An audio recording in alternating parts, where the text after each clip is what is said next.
नमस्कार दोस्तों, एक बार फिर से आप सभी का स्वागत है हमारे YouTube चैनल स्टडी एडवांस रफ्ता रफ्ता पर। स्टडी एडवांस रफ्ता रफ्ता ये हमारा चैनल है। आज हम बात करने वाले हैं क्लास 11th की एनसीईआरटी ज्योग्राफी की। बुक है इंडिया फिजिकल एनवायरनमेंट यानी भारत का भौतिक पर्यावरण। इसका जो चैप्टर नंबर 4 है क्लाइमेट यानी भारत की जलवायु का। इस चैप्टर के हम दो वीडियो ऑलरेडी अपलोड कर चुके हैं। अगर आपने नहीं देखे तो प्लीज वो देखिए। आज हम बात करते हैं पार्ट नंबर 3 की। अगर आप हमारे चैनल पर नए हैं तो प्लीज हमारे चैनल को सब्सक्राइब कीजिए और बेल आइकन को प्रेस कीजिए ताकि आपको हमारी नोटिफिकेशन है वो मिलते रहे। अब इस वीडियो में हम बात करने वाले हैं एल नीनो और भारतीय मानसून। हमने पहले एल नीनो के बारे में बात करेंगे कि एल नीनो होता क्या है। तो एल नीनो का भारतीय मानसून पर क्या प्रभाव हमें देखने को मिलता है। तो एल नीनो है ये एक जटिल मौसम तंत्र है जो हर 5 या 10 साल के बाद ये वापस प्रकट होता रहता है। इस कारण संसार के जो विभिन्न भागों में कहीं पर बाढ़ आती है, कहीं पर सूखा पड़ता है, कहीं पर मौसम अपनी चरम अवस्थाओं पर आ जाता है। इस तंत्र में महासागरीय और वायुमंडलीय घटनाएं शामिल होती हैं।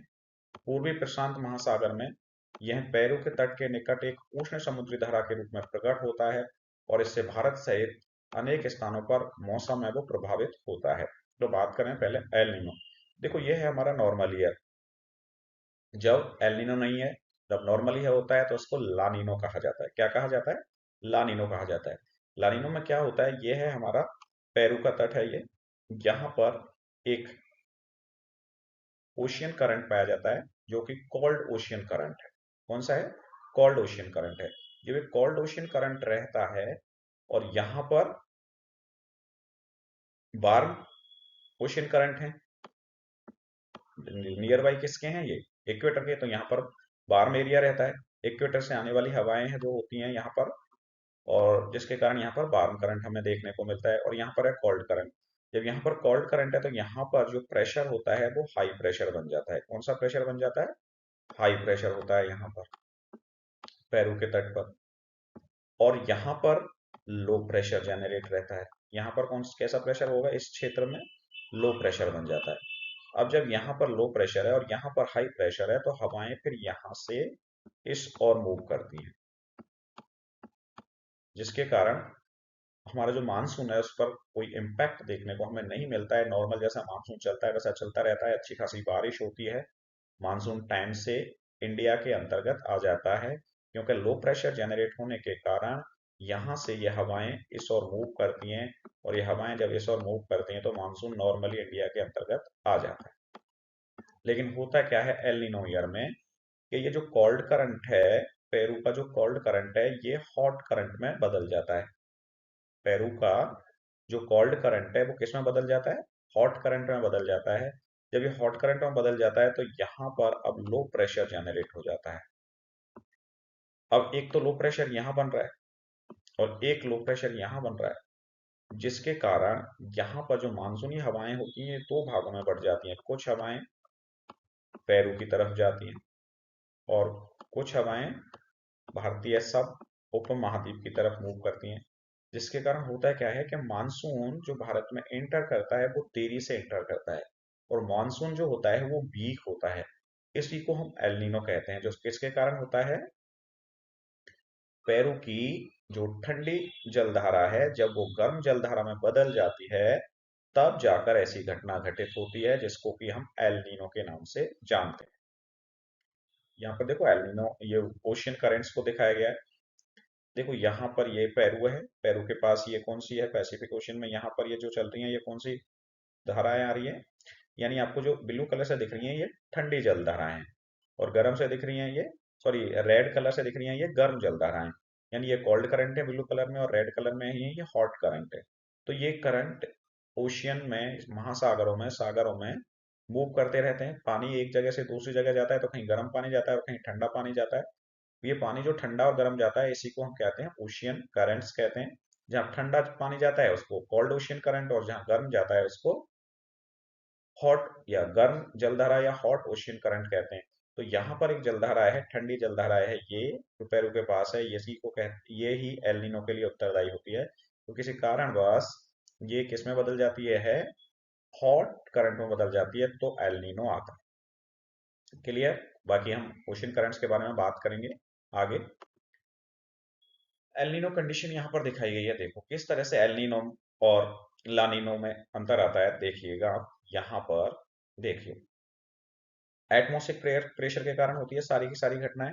ये पेरू है, यहाँ का जो तट है ये कैसा है, यहाँ पर कोल्ड ओशियन करंट है, कोस्टल विंड से कोल्ड ओशियन करंट है ये।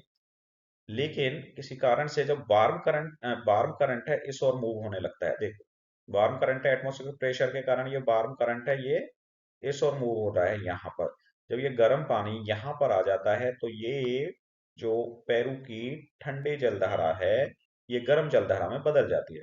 जब ये गर्म जलधारा में बदल गई तो एल नीनो होगा। तो क्या होगा, एल नीनो होगा।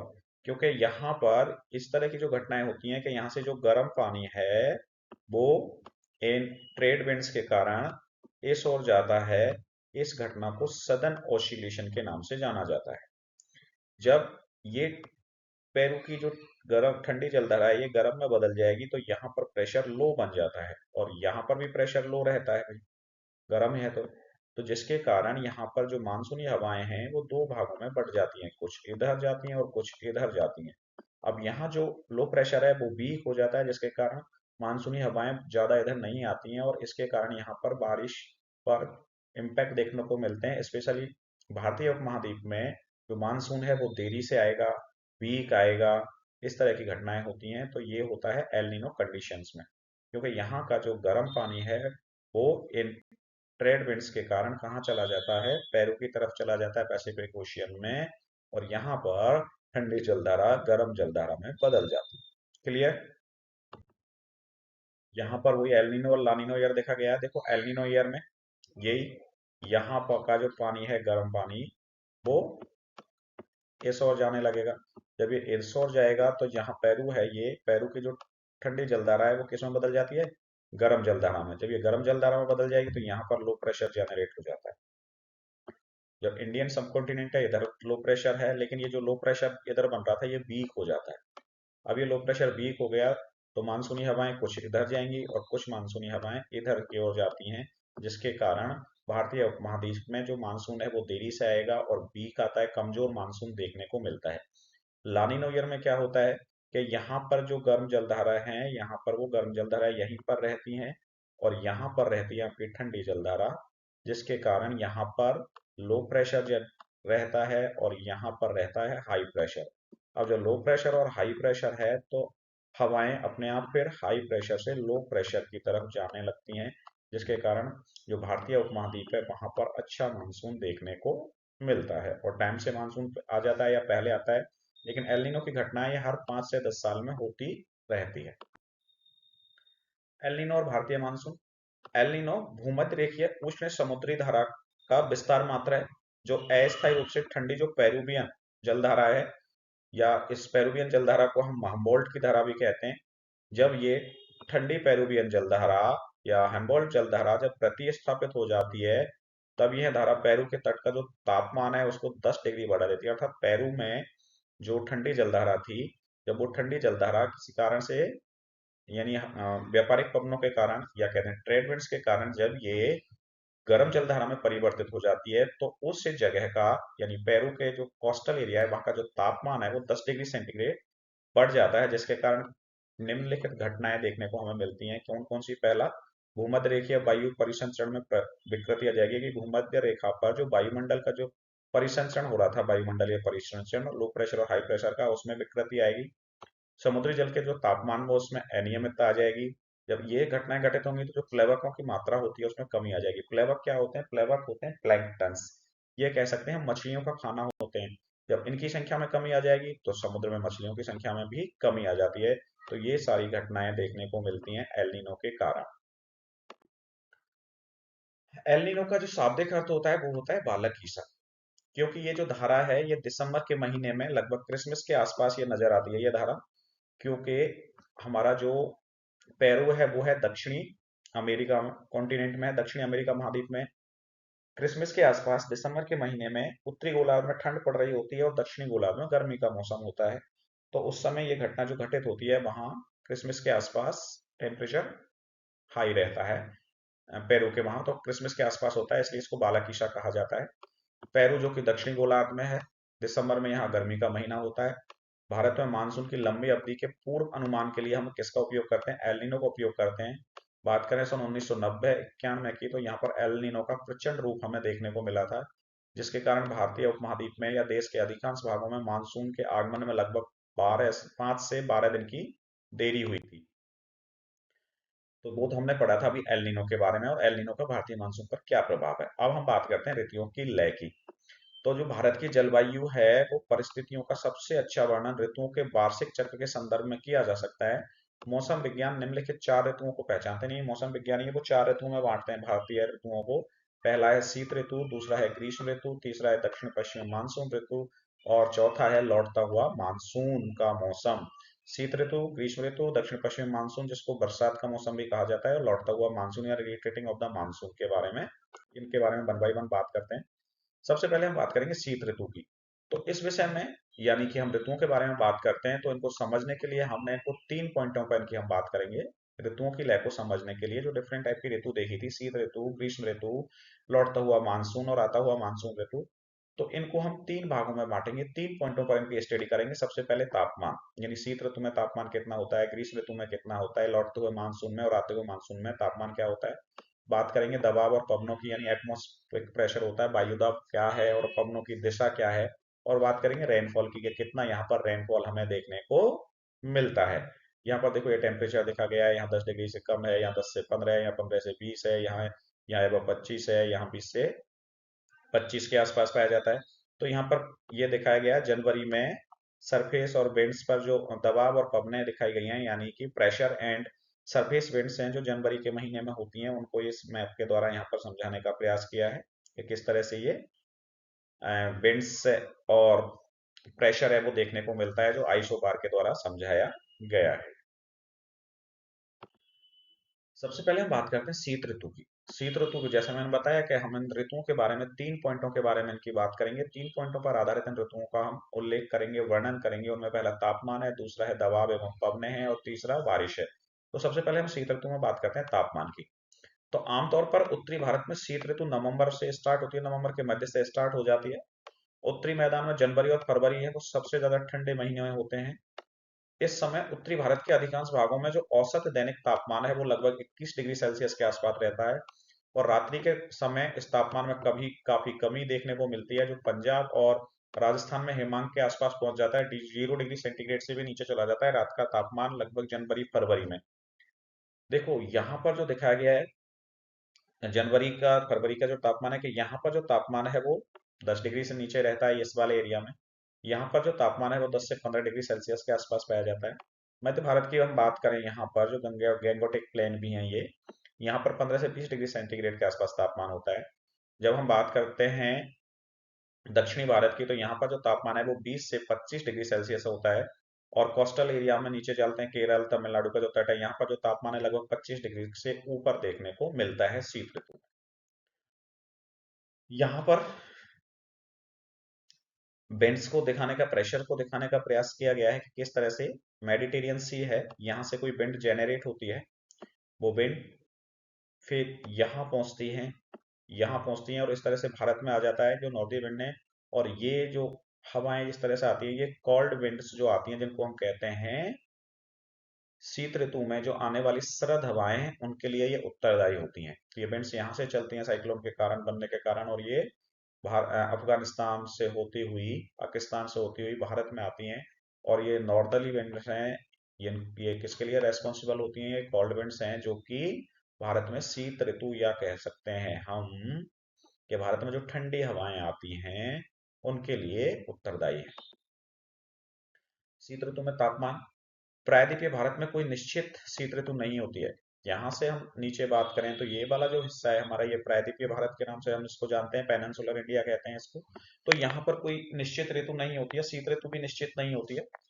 तटीय भागों में समुद्र में समकारी प्रभाव होता है, जिसके कारण भूमध्य रेखा की निकटता के कारण ऋतु के अनुसार तापमान के वितरण में प्रतिरूप में शायद ही कोई बदलाव आता है। अर्थात तटीय क्षेत्र जो पाए जाते हैं, ये वाला जो कोस्टल प्लेन है, ये भारत में जो काफी लंबा कोस्टल प्लेन है, इसके कारण यहाँ पर समकारी प्रभाव होते हैं। अर्थात ना तो ज्यादा गर्मी होती है, ना ही ज्यादा सर्दी होती है, समकारी रहता है यहाँ पर।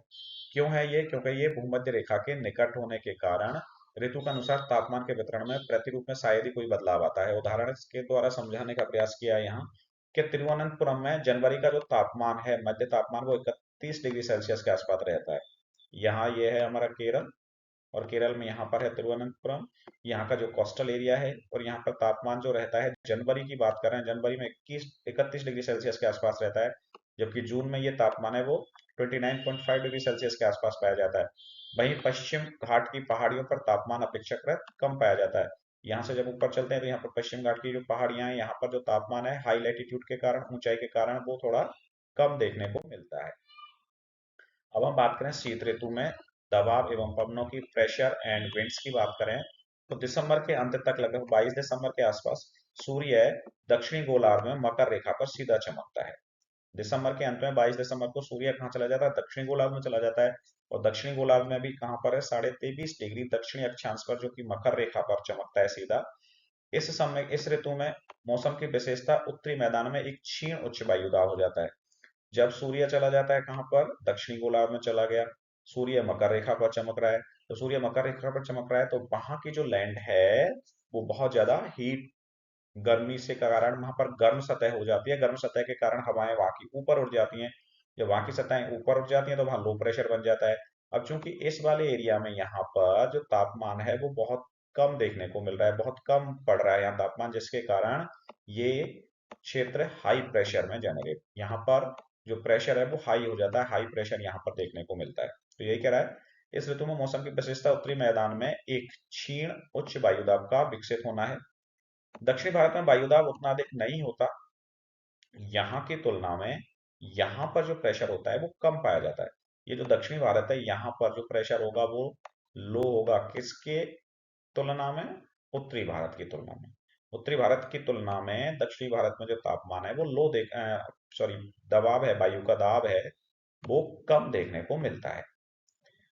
119 मिलीबार से 1019 मिलीबार से 1013 मिलीबार की संभार रेखाएं उत्तर पश्चिमी भारत तथा सुदूर दक्षिण से होकर गुजरती हैं। कहीं पर 1019 मिलीबार है तो कहीं पर 1013 मिलीबार होता है, जिसके परिणाम स्वरूप दक्षिण पश्चिमी उच्च वायुदाब क्षेत्र दक्षिण में हिंद महासागर पर स्थित निम्न वायुदाब क्षेत्र की ओर पवनें चलना आरंभ कर देती हैं।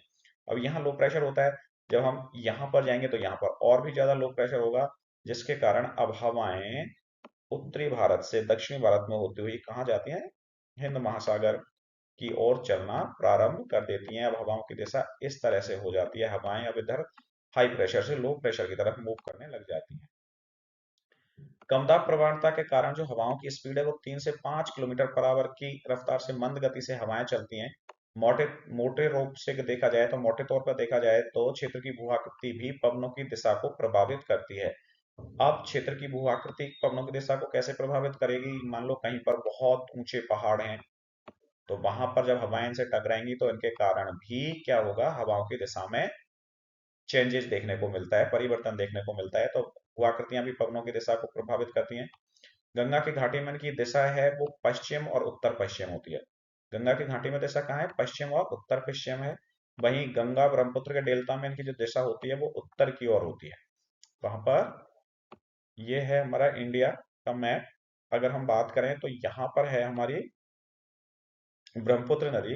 ब्रह्मपुत्र नदी में की जो घाटी है उसमें इन हवाओं की दिशा होती है वो उत्तर की तरफ होती है, जबकि हम बात करें गंगा के जो क्षेत्र है यहाँ पर इनकी दिशा है वो पश्चिम या उत्तर पश्चिम में होती है। भूआकृति के प्रभाव से मुक्त इन पवनों की जो दिशा है बंगाल की खाड़ी में स्पष्ट तौर पर उत्तर पूर्वी हो जाती है। जब ये कहाँ पर आती है? बंगाल की खाड़ी में यहाँ पर आती है, तो यहाँ पर जब इनकी दिशा है वो उत्तर पूर्व की तरफ हो जाती है, बंगाल की खाड़ी में जाकर।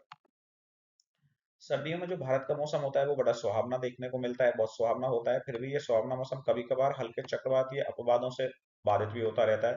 मौसम सुहावना होता है लेकिन कई बार यहाँ पर क्या आ जाते हैं? चक्रवात आ जाते हैं। पश्चिमी विक्षोभ कहे जाने वाले ये चक्रवात पूर्वी भूमध्य सागर पर उत्पन्न होते हैं, अर्थात मेडिटेरियन सी है वहां पर ये चक्रवातों का जो सिलसिला ये चालू होता है, वहां पर ये चक्रवात उत्पन्न होते हैं। पश्चिमी विक्षोभ कहने वाले चक्रवात पूर्वी भूमध्य सागर पर उत्पन्न होते हैं और ये पूरब की ओर चलते हुए पश्चिमी एशिया, ईरान, अफगानिस्तान तथा पाकिस्तान को पार करके उत्तर पश्चिम भारत में पहुंच जाते हैं। मेडिटेरियन सी से चलते हैं ये, और ये चक्रवात और ये पश्चिमी एशिया को क्रॉस करते, उसके बाद ईरान के ऊपर से, ईरान के ऊपर के बाद अफगानिस्तान, और अफगानिस्तान के बाद कहाँ, पाकिस्तान, और पाकिस्तान को क्रॉस करने के बाद ये चक्रवात कहाँ जाते हैं, भारत में प्रवेश कर जाते हैं। ये चक्रवात कहाँ जाते हैं, भारत में प्रवेश कर जाते हैं। और भारत का जो उत्तर पश्चिमी भाग है, ये वाला जो क्षेत्र है, यहाँ पर ये चक्रवात आ जाते हैं और यहाँ पर इनके प्रभाव देखने को मिलते हैं। अब बात करें शीत ऋतु में बारिश कितनी होती है, तो शीत ऋतु में वर्षा की हम बात करें तो शीतकालीन में जो मानसून के कारण जो बारिश है वो तो बिल्कुल ही नहीं होती है। शीतकाल में यानी सर्दी के मौसम में मानसून के कारण बारिश बिल्कुल नहीं होती है, क्योंकि वे भूमि से समुद्र की ओर बढ़ने लगते हैं। अब बारिश, मानसून के कारण बारिश क्यों नहीं होती है, क्योंकि अब हवाओं की जो दिशा है वो तो चेंज हो गई है। अब मानसूनी बारिश तो होने की संभावना ही नहीं है। जो दक्षिण पश्चिमी मानसून भारत में आता है, अब हवाएं क्या हो गई हैं, नॉर्थ ईस्ट हो गई हैं। हवाएं कैसी हो गई हैं, नॉर्थ ईस्ट, नॉर्थ ईस्ट से चलने लगी हैं अब हवाएं, यानी उत्तर पश्चिमी हवाएं जाती हैं, जिनके कारण मानसूनी बारिश तो यहाँ पर होती नहीं है। इसलिए ऐसा माना जाता है, ऐसा इसलिए होता है क्योंकि सबसे पहले उनमें नमी की कमी हो जाती है। अब जो ये हवाएं यहाँ से चलती हैं, क्योंकि ये भूमि के ऊपर से होकर गुजरती हैं, तो इनमें नमी नहीं रहती है, जिसके कारण बारिश नहीं होती है। दूसरा होता है, भूमि पर प्रति चक्रवात परिसंचरण के कारण में वर्षा की संभावना और भी कम हो जाती है। तो भूमि पर चक्रवाती परिसंचरण चलता है, प्रति, जिसको एंटी साइक्लोन कहा जाता है, तो प्रति चक्रवाती परिसंचरण के कारण जो बारिश की संभावना है भाई वो बिल्कुल ही कम हो जाती है। अतः भारत के अधिकांश भागों में शीत ऋतु में ज्यादातर बारिश है वो नहीं होती है। हालांकि कुछ इसके अपवाद ही हैं। शीत ऋतु में ज्यादातर भारत में बारिश नहीं होती, लेकिन कुछ अपवाद हैं। उनमें पहला, उत्तर पश्चिमी भारत में भूमध्य सागर से आने वाले कुछ क्षीण यानी कमजोर शीतोष्ण कटिबंधीय चक्रवातों के कारण पंजाब, हरियाणा, दिल्ली और पश्चिमी उत्तर प्रदेश के कुछ भागों में वर्षा देखने को मिलती है, जो कि कम मात्रा में होती है। इस शीतकालीन वर्षा रबी की फसलों के लिए बहुत ज्यादा उपयोगी है। देखो, ये है हमारा इंडिया का मैप। अब ज्यादातर तो बारिश इंडिया में नहीं होती है, लेकिन क्या कह रहे हैं, क्षीण शीतोष्ण कटिबंधीय चक्रवात जो कि कहाँ से आते हैं, भूमध्य सागर से उठकर आते हैं। वो जब उत्तर पश्चिमी भारत, जो ये वाला क्षेत्र है, यहाँ पर आकर कई बार बारिश करवा देते हैं। और यहाँ पर जो बारिश होती है, ये बारिश रबी की फसलों के लिए वरदान मानी जाती है। रबी की फसलों के लिए बहुत ज्यादा उपयोगी होती है। और इस बारिश को हम मावट कहते हैं। क्या कहते हैं, मावट कहते हैं। लघु हिमालय में वर्षा हिमपात के रूप में होती है। अब ऊपर जो क्षेत्र है वो है हिमालय का रीजन आ जाता है। तो जो लघु हिमालय होता है, वहां पर जो बारिश होती है वो हिमपात यानी बर्फ के रूप में देखने को मिलती है, जिसको हम स्नोफॉल कहते हैं। तो वहां पर स्नोफॉल देखने को मिलता है। यह वही हिम है जो गर्मी के महीनों में हिमालय से निकलने वाली नदियों के प्रवाह को निरंतर बनाए रखता है। अर्थात यहाँ पर अब स्नोफॉल हो रहा है, यहाँ पर हिमपात हो रहा है हिमालय के क्षेत्र में। तो यहाँ पर यह हिमपात है अब जमा हो जाएगा, और गर्मी के मौसम में ये पिघलेगा। जो बारहमासी नदियां होती हैं उनमें ये पानी, बर्फ पिघल कर आती रहेगी, और यही वो पानी है, या यही वो बर्फ है जो नदियों को बारहमासी बनाती हैं। वर्षा की मात्रा मैदानों में पश्चिम से पूरब की ओर तथा पर्वतों में उत्तर से दक्षिण की ओर घटती चली जाती है। देखो, बात करते हैं, फिर मैं मैप बनाने का प्रयास कर रहा हूँ। क्या कह रहा है कि वर्षा की मात्रा पश्चिमी मैदानों से पश्चिम से पूरब की ओर, अर्थात हम पश्चिम से पूरब की ओर जाते हैं, जैसे जैसे इधर हो जाएंगे पश्चिम से पूरब की ओर, वर्षा की मात्रा कम हो जाएगी। और पहाड़ों में जब उत्तर से दक्षिण की ओर आएंगे, नीचे की ओर, तो बारिश है वो कम होती चली जाती है।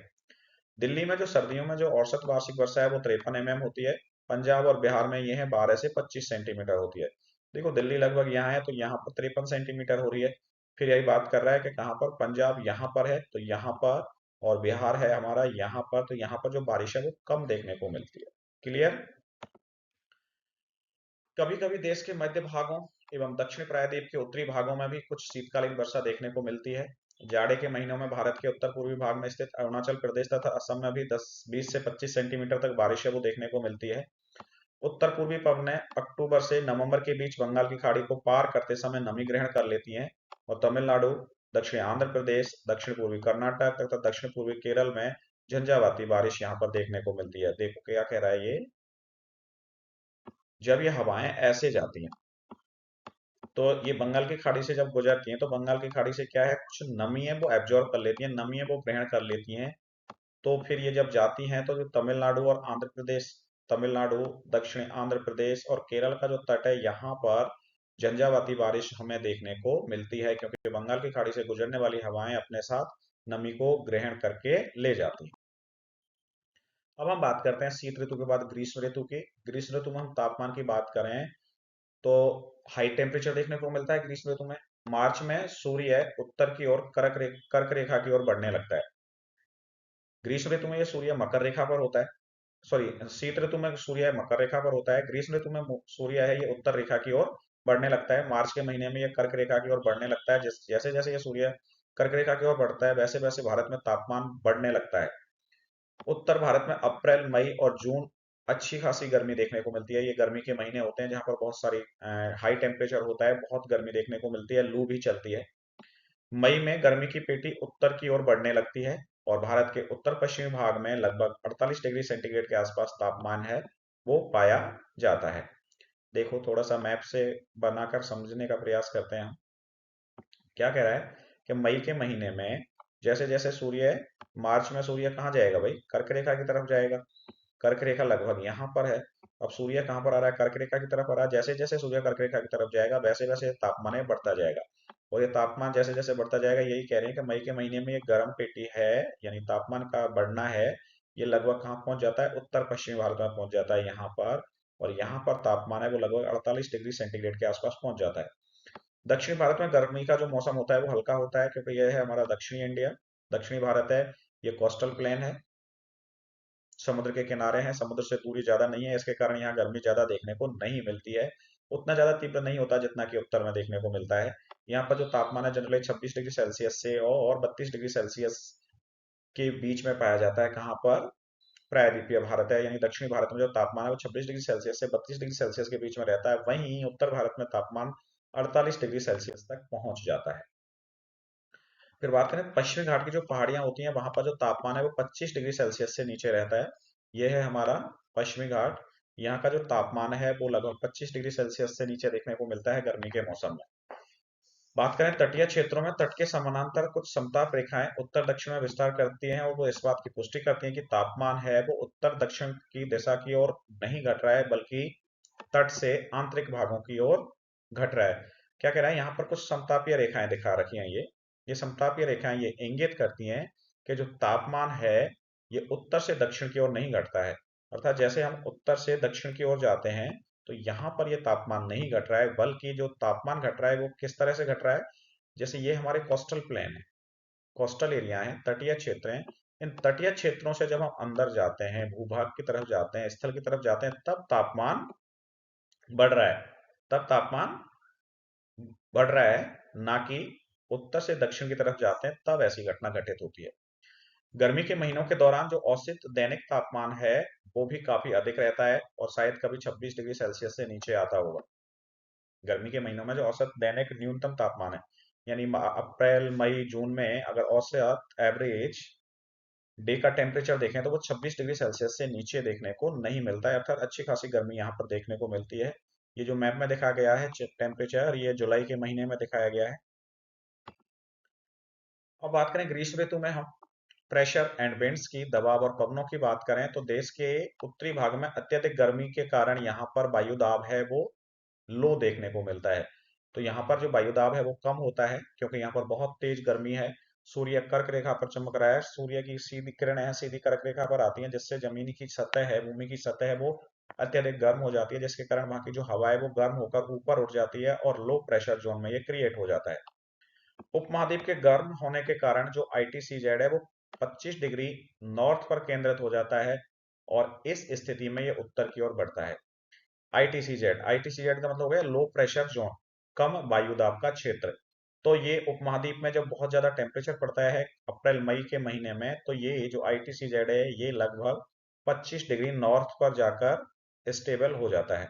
सॉरी, ये तो ज्यादा ऊपर चले गए हम। कहाँ पर स्टेबल होता है, 25 डिग्री नॉर्थ पर। तो ये 20 डिग्री नॉर्थ है, तो अप्रोक्सीमेट यहाँ पर ये ITCZ है ये भारत में स्थापित हो जाता है। जैसे कि ये दिखा भी रखा है, ये ITCZ है, ये लगभग 25 डिग्री नॉर्थ पर जाकर स्टेब्लिश हो जाता है। अर्थात यहाँ पर बहुत ज्यादा लो प्रेशर जोन पड़ गया है। अब इस ITCZ के स्थान को हवाएं जो होती हैं, जो सतही परिसंचरण होता है, यानी सतह पर चलने वाली जो हवाएं होती हैं, तो ITCZ का स्थान हवाओं के सतही परिसंचरण को आकर्षित करता है, जो कि पश्चिमी तट के साथ साथ पश्चिमी बंगाल और बांग्लादेश के तट पर दक्षिण पश्चिमी है।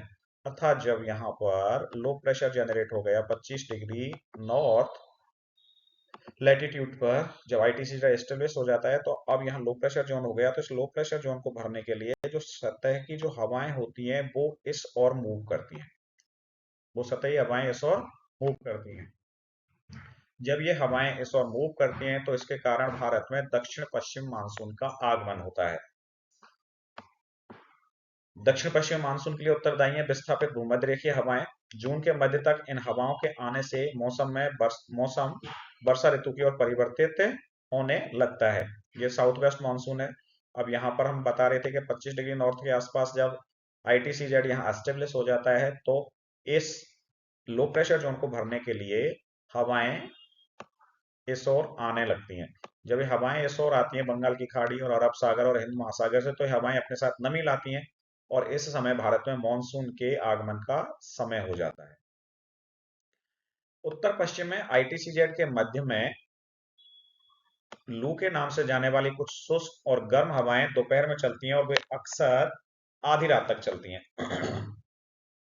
जब आईटीसीजेड यहाँ पर एस्टेब्लिश्ड है तो यहाँ पर टेम्परेचर बहुत ज्यादा पड़ता है दिन के समय। जब दिन के समय यहाँ बहुत ज्यादा टेम्परेचर पड़ता है तो यहाँ पर लो प्रेशर बन जाता है। कैसा बन जाता है? लो प्रेशर भी हाई लेवल का लो प्रेशर बन जाता है। इस हाई लेवल के लो प्रेशर को भरने के लिए फिर इस तरह से हवाएं आती हैं और ये हवाएं लो प्रेशर को भरने के लिए आती हैं तो यहाँ पर टेम्परेचर बहुत हाई होता है जिसके कारण सतह गर्म होती है। सतह गर्म होने के कारण हवाएं ऊपर उठती हैं। जो ऊपर हवाएं उठती हैं वो बहुत ज्यादा गर्म होती हैं और इन गर्म हवाओं को लू के नाम से जाना जाता है। ये हवाएं सुबह 10-11 बजे से चलना स्टार्ट होती हैं और लगभग रात को आधी रात को 10-11 बजे तक चलती हैं। अब ये लू कहाँ कहाँ देखने को मिलती है? पंजाब, हरियाणा, पूर्वी राजस्थान और उत्तर प्रदेश में मई के दौरान शाम के समय धूल भरी आंधी आना भी आम बात है। दिन के समय यहाँ लो प्रेशर रहता है तो इस लो प्रेशर को भरने के लिए हवाएं दूर दूर से आती हैं, बहुत तेजी से आती हैं, इधर से हवाएं आती हैं। जब ये रेगिस्तान से आने वाली हवाएं जो पाकिस्तान अफगानिस्तान से होकर वो आती हैं, भारत के जो थार का रेगिस्तान है यहाँ से जब गुजरती हैं तो शाम के समय ये बहुत सारी मिट्टी अपने साथ लेकर आती हैं और शाम के समय यहाँ धूल भरी आंधी हमें देखने को मिलती है। लेकिन ये जो तूफान आते हैं ये अस्थायी होते हैं और कई बार जब ये तूफान आते हैं तो ये शाम के समय कई बार बारिश भी करवा देते हैं जिससे कि हल्का टेम्परेचर डाउन हो जाता है। शुष्क और नम वायु राशियों के बीच अचानक संपर्क आने के कारण अत्यधिक तीव्रता के कारण स्थानीय तूफानों को यह जन्म देती हैं।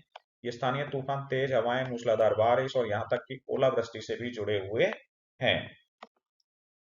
ग्रीष्म ऋतु में आने वाली कुछ प्रसिद्ध स्थानीय तूफानों के बारे में हम बात करते हैं। गर्मी के मौसम में कौन कौन से तूफान हमें देखने को मिलते हैं? इन्हें क्षेत्र में अलग अलग नामों से जाना जाता है, अलग अलग क्षेत्र में। मध्य भारत में इसको हम लू के नाम से जानते हैं। ये तूफानों को बात करें अगर हम महाराष्ट्र वाले रीजन की तो वहां पर मैंगो सावर कहा जाता है। कर्नाटक केरला की बात करें तो वहां ब्लोसम सावर कहा जाता है। अगर हम बात करें वेस्ट बंगाल की तो वहां इनको काल बैसाखी कहा जाता है। अगर हम बात करें आसाम की तो वहां पर इनको बारदोली छीरसा कहा जाता है। तो अलग अलग क्षेत्रों में इनको अलग अलग नामों को जाना जाता है जो मई के महीने में जो तूफान शाम के समय देखने को मिलते हैं। ग्रीष्म ऋतु में आने वाले कुछ प्रसिद्ध स्थानीय तूफानों के बारे में बात की है। सबसे पहले हम बात करते हैं आम्र वर्षा की। आम्र वर्षा ग्रीष्म ऋतु के खत्म होते होते यानी ग्रीष्म ऋतु जो खत्म हो रही है उससे पहले पूर्व मानसून से पूर्व की जो बौछारें होती हैं वो हैं जो केरल के तटीय क्षेत्र और कर्नाटक में ये बरसात आम बात है। जो केरल केरल है उसका जो तटीय क्षेत्र है वो और कर्नाटक का जो तटीय क्षेत्र है वहां पर ये देखने को मिलती हैं जिनको प्री मानसून बारिश के नाम से भी जाना जाता है। स्थानीय तौर पर इस तूफानी वर्षा को हम आम्र वर्षा कहते हैं क्योंकि यह आम के फल को जल्दी पकने में सहायता करती है, इसलिए इसको क्या कहते हैं? मैंगो शावर कहते हैं। अर्थात ग्रीष्म ऋतु जब खत्म होने वाली होती है तो उस समय प्री मानसून की कुछ बारिश आती है, प्री मानसून की कुछ बौछारें आती हैं जो केरल और तटीय कर्नाटक पर आती हैं जिसके कारण वहां पर जो आम की फसलें होती हैं वहां पर बहुत सारे आम की फसलें देखने को मिलती हैं, आम के बगीचे हैं। तो वहां पर वो आम है वो जल्दी पक जाते हैं इन बौछारों के कारण, इसलिए इसको आम्र वर्षा के नाम से भी जाना जाता है। अगला है फूलों वाली बौछार।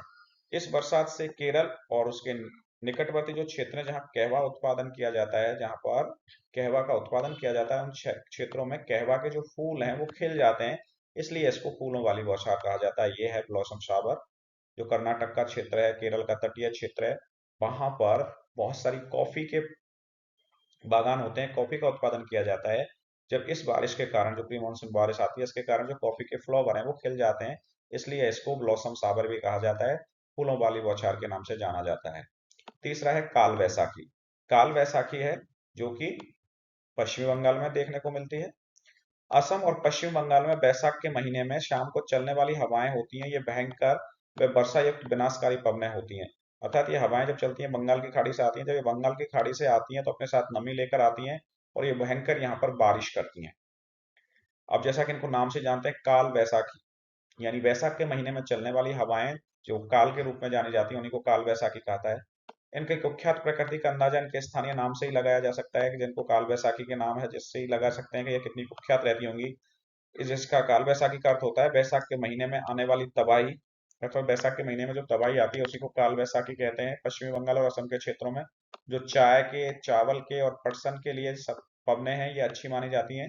इन क्षेत्रों में चाय, चावल और पटसन की खेती होती है, तो वहां पर आने वाली ये जो हवाएं उनके लिए अच्छी मानी जाती हैं, क्योंकि ये बंगाल की खाड़ी से आती हैं तो नमी लेकर आती हैं और वहां पर बारिश करवा देती हैं। असम में इन हवाओं को बारदौली छीड़ा के नाम से भी जाना जाता है। अगला जो ग्रीष्म ऋतु में आने वाला जो तूफान है उसकी हम बात करें, हवाएं उनको लू कहा जाता है, जो कि ज्यादातर उत्तर पश्चिमी भारत में देखने को मिलती हैं। तो उत्तर के मैदानों में मुख्य रूप से पंजाब से बिहार तक चलने वाली जो शुष्क, गर्म और पीड़ादायक हवाएं होती हैं, इनको हम लू कहते हैं। ये दिल्ली और पटना के बीच में इनकी तीव्रता है वो सबसे ज्यादा देखने को मिलती है। देखो ये चित्र का है, इस तरह से धूल भरी आंधियां देखने को मिलती हैं, बहुत ज्यादा टेम्परेचर होता है, हवा गर्म होती है, तो लोग कपड़े और छाते लेकर बाहर निकलते हैं ताकि इन गर्म हवाओं से बच सकें। तीसरी हमारी ऋतु है वो है दक्षिण पश्चिम मानसून की ऋतु है, जिसको हम बरसात की ऋतु के नाम से जानते हैं। उत्तर पश्चिम के मैदान के इलाकों में मई में जो तापमान है वहां तेजी से वृद्धि होती है। उत्तर पश्चिम के जो मैदान है जिनको गंगोटिक प्लेन के नाम से भी जाना जाता है, मई के महीने में यहाँ तापमान में बहुत तेजी से वृद्धि होती है। जब यहाँ तापमान में तेजी से वृद्धि होती है तो यह निम्न दाब की स्थिति बन जाती है, और निम्न दाब है ये बहुत ज्यादा तीव्र हो जाता है। वहां निम्न दाब की स्थिति और ज्यादा तीव्र हो जाती है। तो जून की शुरुआत तक हिंद महासागर से आने वाली दक्षिणी गोलार्ध की जो व्यापारिक पवनें होती हैं, ये उनको अपनी तरफ आकर्षित कर लेता है। कैसे? देखो, ये हमारी अर्थ है, ये भूमध्य रेखा है। हम इंडिया की बात करें तो लगभग यहाँ पर है। चलो, सही नहीं बना, वापस देखते हैं। हम इंडिया की स्थिति की बात करें तो वो लगभग यहाँ पर है। होता क्या है, यहाँ पर मई के महीने में बहुत ज्यादा टेम्परेचर होता है। जब बहुत ज्यादा टेम्परेचर होने के कारण यहाँ पर हाई लेवल का लो प्रेशर बन जाता है, बहुत ज्यादा अत्यधिक कम दबाव का क्षेत्र बन जाता है जो ITCZ है। तो उस समय होता है क्या है कि दक्षिणी गोलार्ध से जो व्यापारिक पवनें, दक्षिणी गोलार्ध से ये इस तरह से व्यापारिक पवनें हैं जो कि भूमध्य रेखा की तरफ आ रही होती हैं, ये पवनों को ये हाई लो प्रेशर जोन अपनी तरफ आकर्षित कर लेता है। तो ये व्यापारिक पवनें भूमध्य रेखा को क्रॉस करने के बाद इस ओर घूम जाती हैं ऐसे। ये व्यापारिक पवनें इस ओर घूम जाती हैं, तो ये दक्षिण गोलार्ध से आने वाली व्यापारिक पवनों को भी अपनी तरफ आकर्षित कर लेता है। बात करें दक्षिण पूर्वी व्यापारिक पवनों की, भूमध्य रेखीय गर्म धाराएं पार करते समय अपने साथ प्रचुर मात्रा में नमी लाती हैं। भूमध्य रेखा को पार करने के बाद वे दक्षिण पश्चिम का अनुसरण करती हैं, इसलिए इसे दक्षिण पश्चिम मानसून कहा जाता है। देखो, यहां से ये हवाएं जो आ रही हैं अपने साथ बहुत सारी नमी लेकर आती हैं। एक बार फिर से इसको हम डायग्राम को बनाते हैं, फिर एक्सप्लेन करते हैं।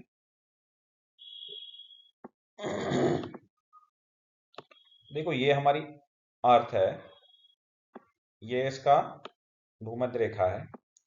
भारत की लोकेशन की हम बात करें तो लगभग यहाँ पर है ये। होता क्या है, दक्षिणी गोलार्ध से आने वाली व्यापारिक पवनें जो भूमध्य रेखा की तरफ आ रही होती हैं, ये दक्षिण पश्चिमी गोलार्ध से जब ये पवनें आती हैं तो ये ओशियंस के ऊपर से आती हैं, तो बहुत सारी नमी अपने साथ लेकर आती हैं। क्योंकि अब मई में बहुत ज्यादा टेम्परेचर है, तो यहाँ पर एक लो प्रेशर जोन बना हुआ है, बहुत ज्यादा एक्सट्रीमली लेवल का लो प्रेशर है, यानी अति उच्च वायु दाब का क्षेत्र है, जिसको ITCZ भी कहते हैं।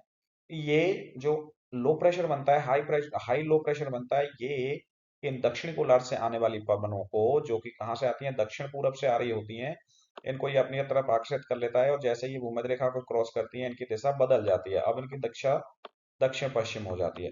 अर्थात जो उत्तर पूरब से, सॉरी, दक्षिण पूरब से जो हवाएं आ रही थी, ये भूमध्य रेखा को पार करने के बाद किस ओर हो जाती हैं, सॉरी दक्षिण पश्चिम है ये, दक्षिण, हाँ दक्षिण पूरब, या दक्षिण पूरब से आने वाली जो हवाएं होती हैं भूमध्य रेखा को पार करने के बाद इनकी दिशा बदल जाती है और अब हो जाती है इनकी दिशा दक्षिण पश्चिम। इसलिए इसको हम दक्षिण पश्चिम मानसून के नाम से जानते हैं। दक्षिण पश्चिम मानसून में मौसम में जो बारिश है वो अचानक से शुरू हो जाती है। पहली बारिश का रिजल्ट यह होता है कि तापमान में काफी कमी देखने को मिलती है। मध्य जून से मध्य जुलाई के बीच में जो तापमान में 5 से 8 डिग्री सेल्सियस की गिरावट दर्ज की जाती है, ये जब बारिश आती है तो तीव्र गड़गड़ाहट और बिजली के साथ जुड़ी ये नमी भरी हवाएं की इस अचानक शुरुआत को अक्सर हम मानसून का ब्रेक या मानसून का विस्फोट के नाम से भी जाना जाता है, जिसको ब्रेक ऑफ द मानसून या बस्ट ऑफ द मानसून कहते हैं। अर्थात ये हवाएं जब दक्षिण पश्चिमी हवाएं आती हैं, ये तीव्र गड़गड़ाहट और बिजली के साथ जुड़ी नमी भरी हवाएं होती हैं, जो अचानक से भारत में आती हैं और यहाँ पर आकर बारिश शुरू कर देती हैं। और इसी को हम कहते हैं वस्ट ऑफ द मानसून या ब्रेक ऑफ द मानसून के नाम से भी इसको जाना जाता है।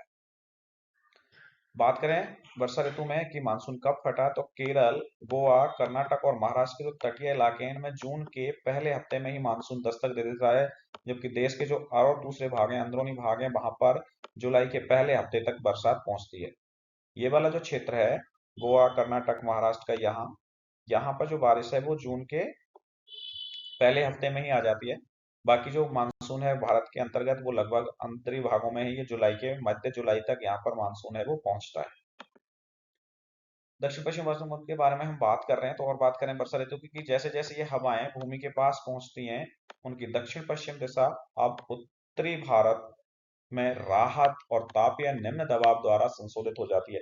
अर्थात ये हवाएं जैसे जैसे भूमि के पास पहुंचती हैं, दक्षिण पश्चिमी दिशा उत्तर पश्चिमी भारत में राहत दिलाने की है, और यहाँ पर जो ताप होता है वो निम्न दबाव द्वारा भी संशोधित किया जाता है। तो भारत में जो मानसून आता है वो दो शाखाओं से भारत में पहुंचता है, यानी मानसून की जो दो शाखाएं जो भारतीय भूभाग पर बारिश करवाती है, उनमें पहला है अरब सागर से आने वाला मानसून, दूसरा है बंगाल की खाड़ी से आने वाला मानसून। सबसे पहले हम बात करेंगे अरब सागर से आने वाले मानसून की। अरब सागर के ऊपर से उत्पन्न होने वाली मानसूनी हवाएं आगे चलकर तीन शाखाओं में बढ़ जाती हैं। अर्थात ये जो अरब सागर है, यहाँ से जो मानसूनी हवाएं आती हैं, ये आगे चलकर तीन भागों में बढ़ जाती हैं, जैसे मैप में दिखा कर रखा है। पहली ये वाली दिशा, दूसरी ये वाला क्षेत्र है, और तीसरा ये वाला क्षेत्र है। तो तीन जगह से मानसून है, अरब का मानसून वो भारत में प्रवेश करता है। इसकी जो पहली शाखा है वो पश्चिमी घाट से बाधित है, पहली जो ब्रांच आती है इसकी, लेकिन यहाँ वेस्टर्न घाट की ऊंची पहाड़ियां होती हैं जिसके कारण ये बाधित है। अरब सागर का जो मानसून है, दूसरी शाखा मुंबई के उत्तर तट से टकराती है। इस मानसूनी हवा की जो तीसरी शाखा है वो सौराष्ट्र से टकराती है, यानी पहली मानसून की जो हवाएं आती हैं वो आती हैं यहाँ पर। पहली मानसून की हवाएं आती हैं यहाँ पर, जो पश्चिमी घाट से बाधित है। दूसरी हवाएं आती हैं यहाँ पर, और तीसरी हवाएं जो आती हैं वो आती हैं ये वाली जो हवाएं होती हैं ये। तो इस तरह से तीन शाखाओं में भारतीय मानसून है वो भारतीय उपमहाद्वीप के अंतर्गत प्रवेश करता है। यहाँ पर ये दिखाया गया है मानसून को। अरब सागर का इससे आने वाला जो मानसून है, देखो ये आकर टकरा रहा है यहाँ पर। दूसरा जो मानसून आ रहा है वो यहाँ पर आ रहा है मुंबई के तट से, और तीसरा जो आ रहा है वो यहाँ पर है सौराष्ट्र के तट से आकर टकरा रहा है। कुछ हवाएं होती हैं, जो मानसून आता है वो बंगाल की खाड़ी से भी देखो इस तरह से इंसर्ट करता है। बंगाल की खाड़ी भी आगे चलकर दो भागों में बढ़ जाता है, बंगाल से आने खाड़ी से आने वाला मानसून है वो भी। अब ये मानसून आता है, ये अरावली की पहाड़ियों के पैरेलल चला जाता है, जिसके कारण ये पश्चिमी राजस्थान में बारिश नहीं होती है। विंध्याचल और सतपुड़ा की पहाड़ियों के बीच में फंसकर ये मानसून कहाँ चला जाता है, मध्य भारत में। यहाँ पर आकर बंगाल की खाड़ी से आने वाली हवाएं और अरब सागर से आने वाली हवाएं, वो दोनों आपस में मिल जाती हैं। अरब सागर की मानसून की शाखा की बात करें, तो पहली शाखा है जो पश्चिमी घाट से बाधित है, उसके बारे में हम बात करें। ये हवाएं पश्चिमी घाट की ढलानों पर लगभग 900 से 1200 मीटर तक चढ़ती हैं। यहाँ पर पश्चिमी घाट है, पश्चिमी घाट के ढलान है, तो यहाँ पर जब ये हवाएं आती हैं तो लगभग 900 से 1200 मीटर ऊपर तक चढ़ती हैं, और जल्दी ये हवाएं ठंडी हो जाती हैं, जिसके परिणाम स्वरूप जो सह्याद्री का क्षेत्र है, जो पश्चिमी तटीय क्षेत्र का जो मैदान है, वहां पर ये हवाएं चलती हैं, और वहां पर ये हवाएं लगभग 250 से 400 सेंटीमीटर के बीच में भारी बारिश देखने को यहाँ पर मिलती है। क्या कहना चाह रहा है वो समझें।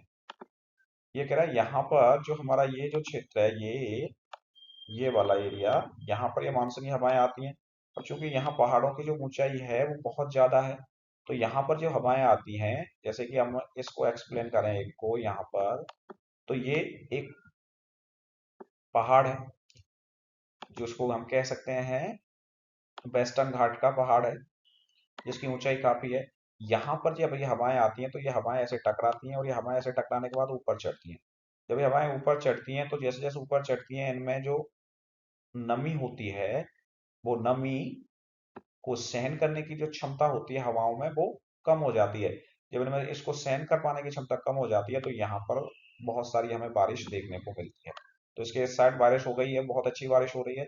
जैसे ही हवाएं इस पहाड़ी को क्रॉस करती हैं चोटी को और दूसरी ओर जाती हैं, वैसे जैसे इधर जाती हैं यहाँ टेम्परेचर बढ़ने लगता है। जब यहाँ टेम्परेचर बढ़ने लगता है तो यहाँ पर बारिश होना बंद हो जाती है। इन हवाओं में जो नमी थी वो भी कम हो जाती है, जिसके कारण पहाड़ी के इस ओर तो बहुत अच्छी बारिश होती है और दूसरी ओर बारिश है वो बिल्कुल कम होती है या ना के बराबर होती है। तो पश्चिमी घाट को पार करने के बाद ये हवाएं नीचे उतरती हैं, तो नीचे उतरती है तो गर्म हो जाती हैं, इन हवाओं में नमी कम हो जाती है, इसलिए वहां पर कम बारिश देखने को मिलती है और इस क्षेत्र को हम वर्षा छाया क्षेत्र के नाम से जानते हैं, जिसको कि शैडो जोन भी कहा जाता है, छाया क्षेत्र कहा जाता है, वर्षा छाया क्षेत्र कहा जाता है, क्योंकि एक साइड बारिश हो जाती है दूसरी साइड बारिश नहीं होती। अरब सागर के मानसून की जो दूसरी शाखा है वो मुंबई के तट से आकर टकराती है, यहाँ पर आकर दूसरी शाखा है वो यहाँ पर आकर टकराती है। नर्मदा और तापी नदी घाटियों पर चलते हुए ये हवाएं मध्य भारत के व्यापक क्षेत्रों में बरसात करती हैं। अब यहाँ पर है हमारी एक पहाड़ी है, विंध्याचल, सतपुड़ा। अब ये हवाएं जो मानसूनी हवाएं आती हैं वो इन घाटियों में होकर कहाँ तक चली जाती है, मध्य भारत के व्यापक क्षेत्र यानी मध्य भारत के तो काफी बड़ा एरिया है, यहाँ पर ये बारिश करने लगती है। शाखा के इस भाग से छोटा नागपुर का जो पठार है वहां पर सिर्फ 15 सेंटीमीटर बारिश होती है। इसके बाद ये हवाएं गंगा के मैदानी इलाकों में प्रवेश करती हैं और वहां पर ये बंगाल से खाड़ी से आने वाली हवाओं से जाकर मिल जाती हैं। अर्थात पहले ये मानसून इस तरह से आता है मानसूनी हवाएं, अब यहाँ पर विंध्याचल और सतपुड़ा पर्वत है, इनके बीच में ये मानसूनी पवनें फंस जाती हैं और ये आगे चलकर लगभग मध्य भारत में यहाँ पर काफी ज्यादा मात्रा में यहाँ पर ये बारिश करती हैं। छोटा नागपुर का जो प्लेटू है यहाँ पर 15 सेंटीमीटर बारिश होती है। ये हवाएं आगे चलकर जो कहाँ से आ रहा है मानसून, बंगाल की खाड़ी से जो हवाएं आती हैं उन हवाओं से मिल जाती हैं और भारत में बारिश करती हैं। मानसून की जो तीसरी शाखा है, अरब सागर की जो हवाओं की मानसून की जो तीसरी शाखा है वो सौराष्ट्र के प्रायद्वीप से भारत के अंदर प्रवेश करती है और ये कच्छ से टकराती है। तीसरी जो मानसून की शाखा है वो यहाँ पर आकर जो सौराष्ट्र का तट से टकराती है, कच्छ का जो क्षेत्र है यहाँ पर ये इंसर्ट करती है। इसके बाद यह पश्चिमी राजस्थान और अरावली के साथ साथ गुजरती हुई निकल जाती है, जिसके कारण बहुत कम बारिश यहाँ पर देखने को मिलती है। अब यहाँ पर अरावली पर्वतमाला है। अब ये जो बारिश हवाएं आती हैं मानसूनी हवाएं ये इस अरावली के पैरेलल इस तरह से निकल जाती हैं, जिसके कारण यहाँ पर बारिश देखने को मिलती है, जबकि इसके अपोजिट साइड ये वाला जो क्षेत्र है यहाँ पर बारिश बहुत कम देखने को मिलती है। पंजाब और हरियाणा में यह बंगाल की खाड़ी शाखा से मिल जाती है।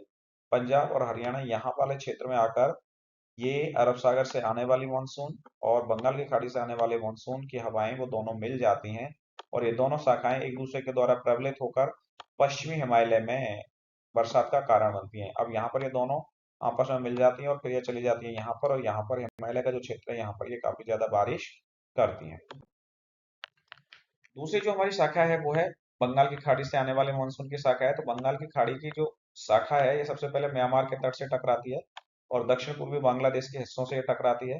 लेकिन जब म्यांमार के तट से ये टकराती है तो म्यांमार के तट पर स्थित एक पहाड़ी है जिसका नाम है अराकान। ये अराकान की पहाड़ियां इस शाखा के एक बड़े हिस्से को भारतीय उपमहाद्वीप की ओर मोड़ देती हैं, इसलिए मानसून पश्चिमी बंगाल और बांग्लादेश में दक्षिण पश्चिम दिशा के बजाय दक्षिण और दक्षिण पूरब से प्रवेश करता है। अब यहाँ से ये हवाएं आती हैं इस तरफ जाती हैं, बंगाल की खाड़ी की हवाएं वो इस तरफ जाती हैं और ये जाकर टकराती हैं म्यांमार के क्षेत्र में। अब म्यांमार के इस जगह पर यहाँ पर है अराकान की पहाड़ियां हैं। यहाँ ये जो अराकान की जो पहाड़ियां हैं इनसे ये हवाएं टकराती हैं और इनसे टकराने के बाद ये हवाएं बांग्लादेश की ओर इंसर्ट करती हैं, बांग्लादेश की ओर प्रवेश करती हैं। बांग्लादेश की ओर प्रवेश करती हैं ये हवाएं जब दक्षिण पश्चिम से हवाएं बांग्लादेश की ओर प्रवेश करती हैं और यहाँ से ये भारतीय उपमहाद्वीप में प्रवेश कर जाती हैं। जब ये भारतीय उपमहाद्वीप में प्रवेश करती हैं उससे पहले ये हिमालय से आकर टकराती हैं, हिमालय की जो पहाड़ियां हैं यहाँ पर उनसे आकर टकराती हैं तो फिर दो भागों में बढ़ जाती है। एक चली जाती है नॉर्थ ईस्ट की तरफ चला जाता है और दूसरा चला जाता है नॉर्थ वेस्ट की तरफ, यानी यहाँ पर बंगाल की खाड़ी की जो मानसूनी पवनें हैं वो दो भागों में बट जाती हैं। बंगाल की खाड़ी की जो शाखा हिमालय के प्रभाव से दो भागों में विभाजित हो जाती है और तापीय निम्न उत्तर पश्चिम भारत में है। एक है पश्चिम दिशा की शाखा है और दूसरी है उत्तर और उत्तर पूर्वी शाखा, यानी बंगाल की खाड़ी से आने वाला मानसून दो भागों में बट गया। एक है पश्चिम दिशा की शाखा, दूसरा है उत्तर उत्तर भारत की शाखा। बात करें पश्चिमी दिशा की शाखा, तो पश्चिमी दिशा की शाखा है ये गंगा के मैदानी इलाकों के साथ साथ पश्चिम की ओर बढ़ते हुए पंजाब के मैदानी इलाकों तक ये पहुंच जाती है। देखो ये बात करें, ये इंडियन सब कॉन्टिनेंट की। अब इसकी ये जो शाखा है बंगाल की खाड़ी से पश्चिम दिशा की ओर जाती है और ये मानसून इस तरह से आगे बढ़ता है और ये लगभग कहाँ तक पहुंचता है, पंजाब तक बारिश करवाता है। और इधर से आने वाला जो अरब सागर का मानसून है, हवाएं वो भी यहाँ पर मिल जाती हैं और लास्ट में ये कहाँ पर कराती हैं, हिमालय का जो क्षेत्र है वहां पर अच्छी खासी बारिश करवाती हैं। उत्तर पूर्वी शाखाओं की बात करें तो उत्तर और उत्तर पूर्व में जो ब्रह्मपुत्र की घाटी है उस और ये यहाँ पर ये बंगाल की खाड़ी से आने वाली शाखा दो भागों में बटी है, एक पश्चिम गई, दूसरी उत्तर और उत्तर पूर्व की ओर चली जाती है। उत्तर पूर्व की ओर जाकर ये ब्रह्मपुत्र की जो घाटियां हैं उसमें आगे बढ़ती है और यहाँ पर अच्छी खासी बारिश कराती है पूरे क्षेत्र में। इसकी एक उपशाखा है वो मेघालय की गारो और खासी जयंती की पहाड़ियां हैं उस ओर चली जाती है और वहां पर बहुत ज्यादा बारिश देखने को मिलती है। तो यहाँ पर बंगाल की खाड़ी से आने वाली शाखा है ये हिमालय मेघालय का जो क्षेत्र है जहाँ पर गारो खासी और जयंती की पहाड़ियां हैं वहां पर पहुंचती है और यहाँ पर ये बारिश करवाती है और यहाँ विश्व की सबसे ज्यादा बारिश देखने को मिलती है। विश्व में सबसे ज्यादा बारिश जो होती है वो होती है मोनेसराम में, मौसिनराम है। और मौसिनराम खासों की पहाड़ियों के ऊपर एक शिखर है, वहां पर ये बारिश देखने को मिलती है, जो दुनिया में सबसे ज्यादा बारिश यहीं पर देखने को मिलती है। देखो मैप में समझाने का प्रयास किया है। यह है हमारा मेघालय, मेघालय में है ये मौसिनराम, यहाँ पर जो कि चेरापूंजी से लगभग 15 किलोमीटर की दूरी पर है और यहाँ पर विश्व की सबसे ज्यादा बारिश देखने को मिलती है, 11,873 मिलीमीटर की बारिश यहाँ पर देखने को। अब हम बात करने वाले हैं बंगाल की खाड़ी की जो मानसूनी पवनें हैं। तो ये जानना बहुत जरूरी है कि इस मौसम में जो बारिश का मौसम होता है, मानसून के आने का मौसम होता है, इसमें तमिलनाडु का तट है वो सूखा क्यों रह जाता है। तो इसके लिए दो कारक जिम्मेदार हैं कि तमिलनाडु के तट पर बारिश नहीं होती है। पहला है, तमिलनाडु का तट है वो दक्षिण पश्चिम मानसून की बंगाल की खाड़ी की शाखा के समानांतर स्थित है। दूसरा है, दक्षिण पश्चिम मानसून की अरब सागर की जो शाखा है वो वर्षा छाया क्षेत्र में आती है। देखो बात करें, ये हमारा इंडिया, यहाँ का जो क्षेत्र है यहाँ पर मानसून में बारिश नहीं होती है। क्यों नहीं होती है? क्योंकि अरब सागर से आने वाला मानसून है, इसकी जो हवाएं आती हैं, इन हवाओं को कौन रोकता है? यहाँ पर पश्चिमी घाट के जो पहाड़ हैं, पश्चिम घाट की पहाड़ियां हैं वो रोक लेती हैं, जिसके कारण ये कहाँ पर आ जाता है, बरसात छाया क्षेत्र में आ जाता है। इसलिए यहाँ पर अरब सागर मानसून की बारिश नहीं होती है। और बंगाल की खाड़ी से जो हवाएं चलती हैं वो इसके पैरेलल निकल जाती हैं, जिसके कारण बंगाल की खाड़ी की मानसूनी हवाएं भी यहाँ पर बारिश नहीं कर पाती हैं।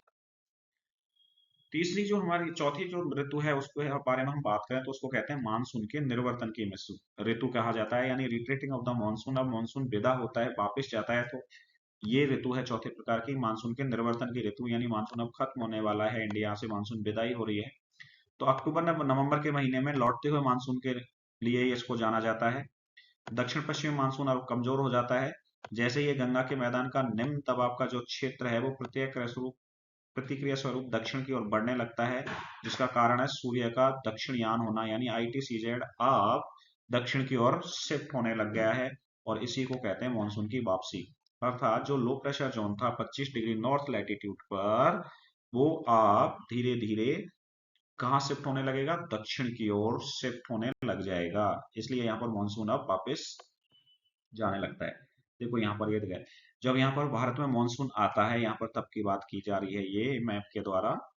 जब मानसून भारत में आता है तो यहाँ पर लो प्रेशर जोन है, जिसके कारण मानसूनी हवाएं इस ओर आ रही है, हवाएं इस ओर आ रही होती हैं। जब ये इस ओर यहाँ पर आती हैं तो यहाँ पर अच्छी खासी बारिश देखने को मिलती है भारत में।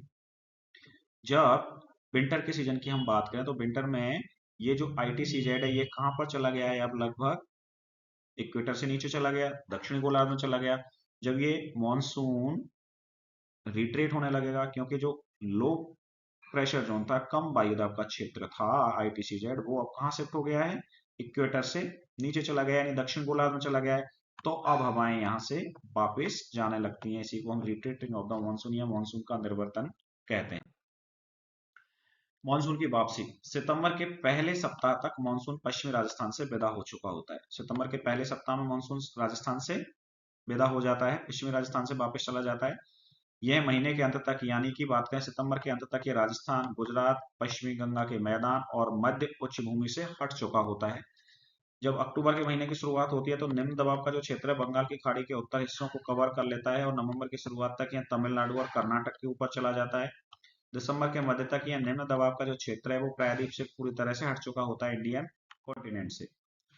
यहाँ पर रिट्रेटिंग होगा मानसून को मैप के द्वारा समझाने का प्रयास किया है कि 1 सितंबर के आसपास ये मानसून है, ये यहाँ से विदा हो जाता है।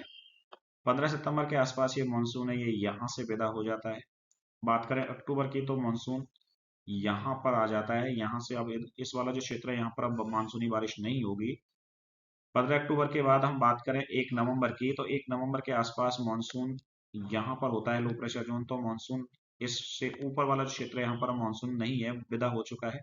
15 नवंबर के आसपास मानसून यहाँ पर होता है और 15 दिसंबर के आसपास ये लो प्रेशर जोन के कारण ये मानसून यहाँ पर आ जाता है और यहाँ पर जाने वाली जो हवाएं होती हैं वो यहाँ पर बहुत ज्यादा बारिश करवाती हैं, बंगाल की खाड़ी से जाने वाली हवाएं।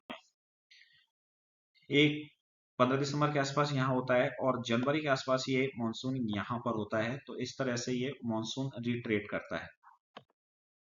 मानसून के निर्वर्तन की ऋतु में हम बात करें तो लौटते हुए दक्षिण पश्चिमी मानसून के मौसम में आसमान साफ रहता है, तापमान में हल्की वृद्धि देखने को मिलती है, जमीन अभी भी नम रहती है, भूमि उच्च तापमान होता है और उच्च तापमान और आर्द्रता की स्थिति के कारण मौसम जो काफी दमनकारी होता है, अर्थात गर्मी सी रहती है, ह्यूमिडिटी टाइप का मौसम होता है।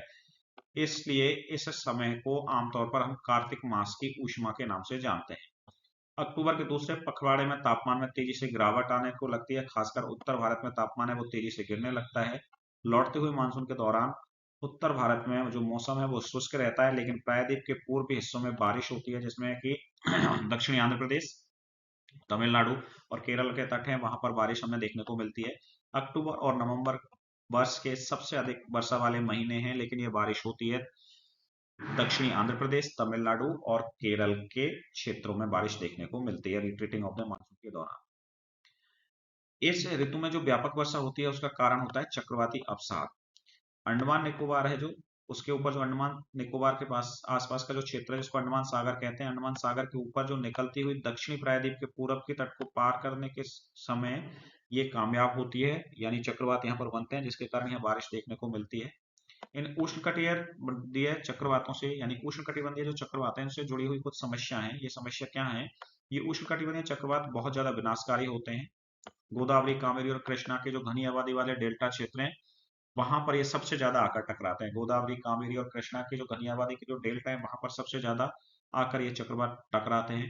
कुछ चक्रवात तूफान पश्चिमी बंगाल, बांग्लादेश और म्यांमार के तट से भी टकराते हैं जो विनाशकारी होते हैं।